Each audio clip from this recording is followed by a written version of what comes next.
Hai Sobat Nonton, kalian yang suka drama Korea mungkin merasa nggak asing dengan judul ini. Yup, serial yang sempat bertengger di posisi nomor 1 acara TV teratas versi Netflix Indonesia ini emang seru banget. Terutama buat kalian yang hobi menonton silat Mandarin atau drama seputar kerajaan.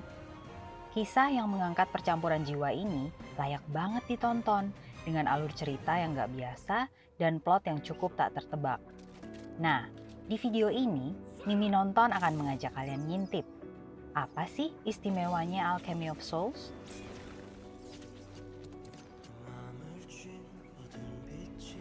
Serial berjudul asli Hwanon dalam bahasa Korea ini dibintangi oleh Lee Jae-wook sebagai Jang-uk dan Yoon So-min sebagai Mudok. Keduanya menjadi pemeran utama di musim pertama. Di musim kedua, keberadaan Yoon So-min digantikan oleh Go Yoon-jung yang memerankan karakter Jin Buyeon. Serunya, selain akting memikat ketiga bintang tersebut, kehadiran tokoh-tokoh pendukung seperti Shin Seung-ho sebagai putra mahkota, Hwang Min-hyun sebagai So-yul, Yoo In-soo sebagai Park Dang-gu, dan Oh Nara sebagai Kim Do-ju tak kalah menghibur. Mulai tayang di pertengahan tahun 2022, naskah untuk serial ini katanya dikembangkan sejak tahun 2019 loh. Lama juga ya. Pantesan, plot dalam kisah fantasi ini menurut Mimi Nonton lumayan rapi, nyaris tanpa celah. Sedangkan produksi atau pengambilan gambar untuk serial ini baru dimulai di tahun 2021. Di Korea Selatan, serial yang diproduksi oleh Studio Dragon ini menduduki peringkat pertama untuk seluruh episode di musim pertama dan musim kedua. Emang seseru apa sih ceritanya?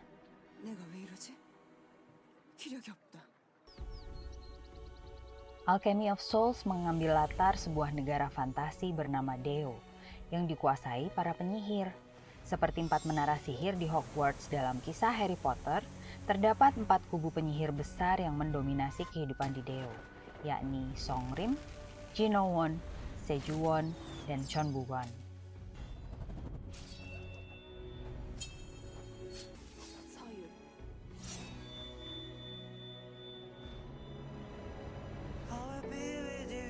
Dinamika cerita dalam serial ini berpusar pada Jang-uk dan Naksu. Jang-uk adalah seorang anak penyihir yang terlahir istimewa. Meskipun ia adalah anak dari pemimpin Chonbugwan bernama Janggang, Jang-uk mula-mula dikisahkan tidak bisa melakukan sihir. Ini terjadi karena sejak lahir, Janggang mengunci pintu energi Jang-uk. Merasa hidupnya menyedihkan, Jang-uk berusaha mengubah takdirnya dengan mencari guru yang bisa membuka pintu energinya.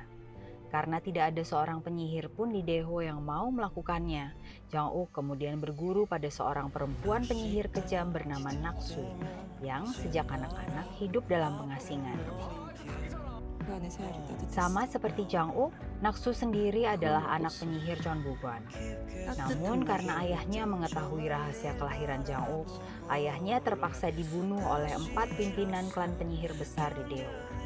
Naksu lantas dibesarkan oleh Jinmu, tokoh antagonis dalam serial ini.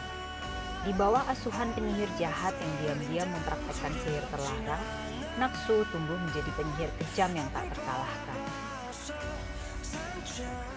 한 자리마다 모가지가 떨어져 내린다 하여 낙수 아름답지 않느냐? Sobat Nonton, Naksu melatih Jang-uk dengan cara-cara yang ekstrim. Mulai dari memberinya racun agar pintu energinya dibuka, melatih Jang-uk di Danyanggo sampai tangannya nyaris membusuk, hingga mengadu Jang-uk dengan putra mahkota dan membuat keduanya bertarung. Namun, dengan cara itu, sedikit demi sedikit Jang-uk mulai menguasai ilmu sihir dan mendapatkan apa yang ia inginkan. Di sisi lain, konflik utama di Deo adalah pemindahan jiwa yang dianggap sebagai praktek sihir terlarang dan diperebutkannya kekuatan super energi bernama batu es. Disebutkan bahwa batu es ini bisa menghidupkan kembali jiwa yang telah mati dan menjadi sumber terjadinya pemindahan jiwa. Kehidupan Jang-uk dan Naksu pun berkelindan dengan kasus-kasus pemindah jiwa yang meresahkan Deo. Drama mulai muncul ketika relasi guru-murid antara Naksu dan Jang-uk berkembang menjadi kasih sayang. Selain itu, Di musim kedua akan diungkap siapa dalang berkekuatan besar yang ada di balik kisah Naksu dan Jang-uk dan kenapa keduanya ditakdirkan untuk menjalin kisah asmara. Yang Mimi nonton suka dari musim pertama serial ini, Sob, adalah karena kisah asmara antara Jang-uk dan Naksu gak disorot berlebihan seperti kebanyakan drama Korea lainnya. Mimi nonton sangat menikmati konflik antar tokoh yang cukup seru. Ada banyak juga adegan aksi dengan visual efek yang asik. Banyak bagian dalam serial ini bikin Mimi nonton ketawa dan senyum-senyum sendiri. 그러니까 지 주셔요. 그냥 지가 마실게요. 그럼 반반씩 마실까? 이게 뭐 좋은 거라고 반반씩 노나 마셔요? 응? 다 드시든가. Dan yang paling penting, meskipun berlatar negara fantasi, alur dalam serial ini cukup logis, nyaris tanpa plot hole yang bikin ilfeel. Tapi banyak bagian dari cerita ini mungkin agak sedikit membingungkan bagi sobat nonton yang baru pertama kali menontonnya. Karena latar belakang setiap peristiwa diungkapkan sedikit demi sedikit.